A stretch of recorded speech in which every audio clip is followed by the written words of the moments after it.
ওটা ওটা কেন নিষেধ তো, নিষেধ নিষেধ স্পষ্ট কবিরা গুণ মানে না, না মানে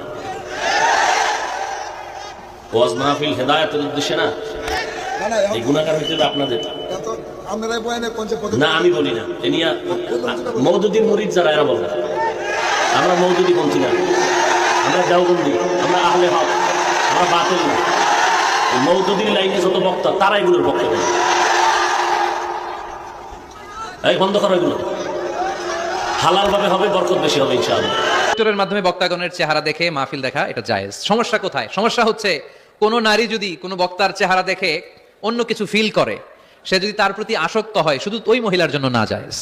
ওই মহিলা ভিডিও দেখতে পারবে না, ওই মহিলা অডিও শুনবে, ওই বক্তার অডিও আলোচনা শুনবে। বক্তার দিকে তাকিয়ে তাকিয়ে বক্তার কথা শুনতে শুনতে যদি বক্তার প্রেমে পড়ে যায়, তাহলে ঝামেলা আছে না নাই? ঝামেলা আছে, এটা যেন না হয়।